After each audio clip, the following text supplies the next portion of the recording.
చేసుకోవాలి. దీంతో చాలా ఇబ్బంది అవుతుందని చాలా చోట్ల కూడా ప్రజలు చెప్పడం జరిగింది. ఇది అయిపోయిన తర్వాత ఇంకొకటి చాలా కాలనీ వాసులు మాకు మెసేజ్లు చేస్తున్నది పెడుతున్నది ఏంటి అంటే, ఎక్కడైతే వయసు మళ్ళిన వాళ్ళు లేకపోతే ఒంటరిగా ఉండే వాళ్ళు ఉంటే అవి టార్గెటెడ్గా హత్యలు చేయడము, దోపిడీలు చేయడం అనేది పెరిగిపోయింది. ఈ లాస్ట్ 2 yearsలో అయితే మరీ దారుణంగా క్రైమ్ పెరిగిపోయింది, especially on old age people. దీన్ని ఖచ్చితంగా ప్రభుత్వం ప్రత్యేక దృష్టి పెట్టాలి. మీరు పెట్రోలింగ్ చేస్తారా, ఏం చేస్తారా, ఏందన్నది చెప్పాలి. మేము చిన్నగున్నప్పుడు అయితే నాకు గుర్తుంది, కాలనీ అసోసియేషన్స్ వాళ్ళని, అపార్ట్మెంట్ అసోసియేషన్ వాళ్ళని, బస్తీ కమిటీలని అందరినీ సిటిజన్ పోలీస్ అని చెప్పి ఒక క్యాంపెయినింగ్ ఉండేది. అదైతే ఇప్పుడు లేనే లేదు, బందే పెట్టిరు కంప్లీట్గా. అది ఉంటే కొంచెం పోలీసు వాళ్ళతో రిలేషన్ ఉండడము, భయం ఉండడము, ఒక భక్తి ఉండడము, క్రైమ్ తగ్గడం అన్నది జరుగుతుంది. అది లేకపోవడం అన్నది చాలా పెద్ద ఇష్యూ అవుతుంది. ఇంకొకటి చాలా మంది మాకు చెప్పింది ఏంటంటే, డ్రగ్స్.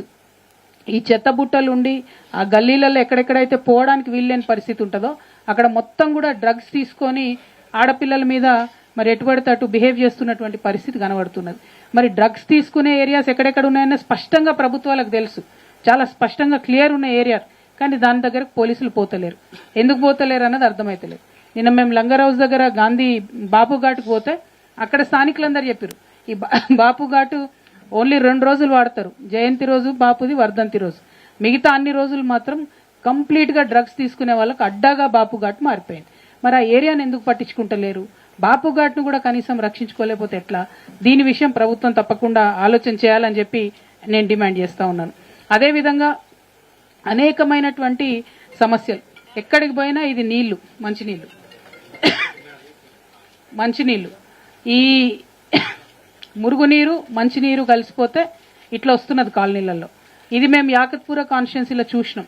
ఇది చూసినామని చెప్పంగానే హెచ్ఎండబ్ల్యూఎస్ వాళ్ళు అక్కడికి పోయినరు, యాకత్పూరకు పోయి ఇమ్మీడియట్గా మేము రిపేర్ చేస్తున్నామని చెప్పి మొదలుపెట్టిండ్రు. సంతోషం. కానీ ఇంకా చాలా ఏరియాస్లో ఇదే ప్రాబ్లం ఉన్నది.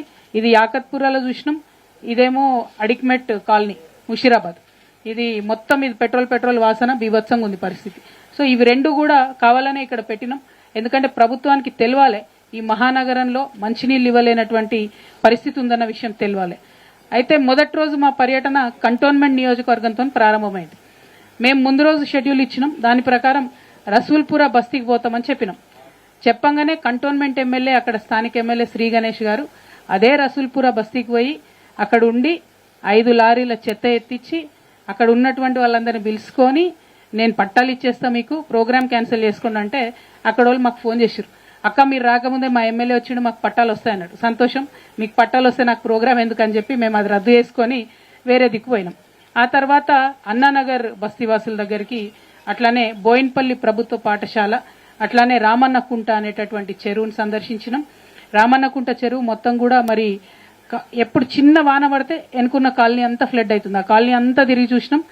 పూరే దివార్పై నిషాన్ హై జహా జహా పానీ బేత, ఘోరమైన పరిస్థితి ఉన్నది.